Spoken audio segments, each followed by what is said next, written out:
Continuano inesorabilmente gli sbarchi nell'isola di Lampedusa con l'arrivo di altri migranti e l'hotspot di Contrada Imbriacola conta oggi 1400 ospiti. Solamente nella giornata di ieri sono arrivati in 251 in 7 sbarchi diversi, 110 dei quali saranno trasferiti in altre sedi. Mentre è continuato fino ad oggi lo strazio a Porto Empedocle durante l'arrivo delle 4 bare bianche dei piccoli migranti morti nei giorni scorsi. Momenti terribili di dolore all'arrivo delle 4 bare bianche, delle gemelline di 20 giorni morte per ipotermia durante la traversata e dei bambini di 2 anni e 10 mesi uccisi dall'incendio divampato sul barchino durante la traversata.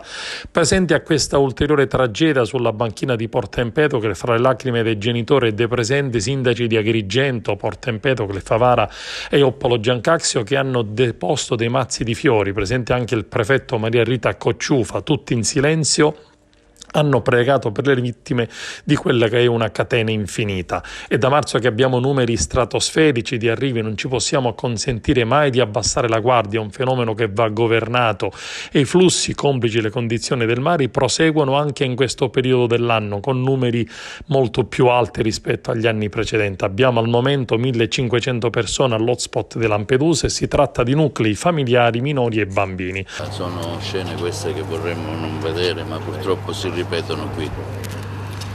Abbiamo avuto in queste ultime settimane veramente questi episodi terribili, tanti morti veramente innocenti e quindi il nostro dovere è sempre quello anche di dare a queste persone, piccole e grandi che siano, una degna sepoltura, perché prima di tutto viene la dignità e la pietà. Ecco, non dobbiamo smettere di avere un sentimento di pietà. I vivi vanno accolti, bisogna accoglierli, i morti vanno accompagnati alla loro ultima dimora con quello che noi, con tutto quello che noi riserviamo ai nostri cari. Quindi. Purtroppo sono scene che si vedono. Dicevamo proprio con l'imam che speriamo possa essere l'ultima di queste. L'ultima esperienza, insomma, come questa, ma purtroppo ci rendiamo conto che una situazione che viene definita emergenza ormai dura da troppo tempo. E quello che colpisce in particolare oggi, così come in altre occasioni purtroppo, è che a pagarne il prezzo sono sempre comunque le persone innocenti e in questo caso anche dei bambini. Quindi abbiamo condiviso, nell'accogliere anche queste salme, abbiamo condiviso la preghiera con la comunità musulmana, con la comunità civile, con l'auspicio veramente che possa essere veramente l'ultima volta e di poter comunque inaugurare una stagione che possa essere comunque quanto più equilibrata dal punto di vista, insomma, dell'accoglienza e anche del rispetto dell'uomo. Lei porta il saluto di Don Damiano che, ricordiamolo, sì, è all'Linosa. Sì. Ho portato il saluto qui alle autorità presenti e del Vescovo Alessandro, che si è unito a noi spiritualmente da Lampedusa. Ieri ha celebrato la commemorazione dei fedeli defunti a Linosa e oggi si è spostato a Lampedusa.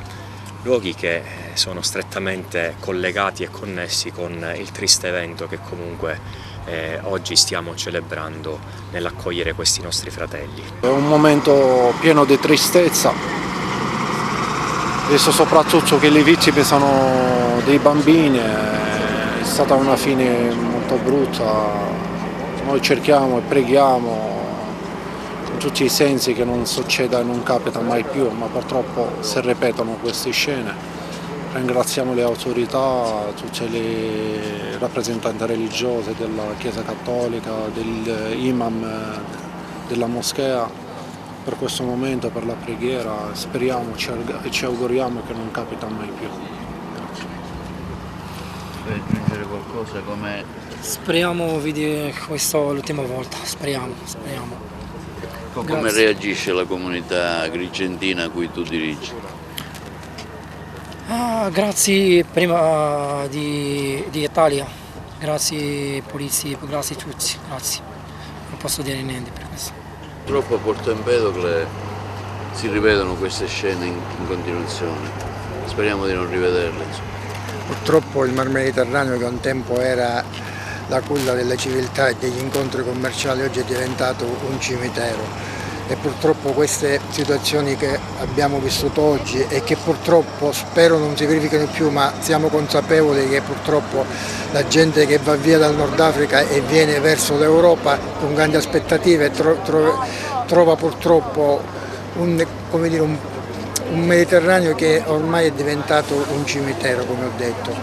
È una grande tristezza, una grande tragedia e quello di oggi ci dimostra come purtroppo siamo impotenti a questi eventi e non ci resta soltanto che essere vicini alle famiglie, alla comunità e a coloro che sono volati in cielo.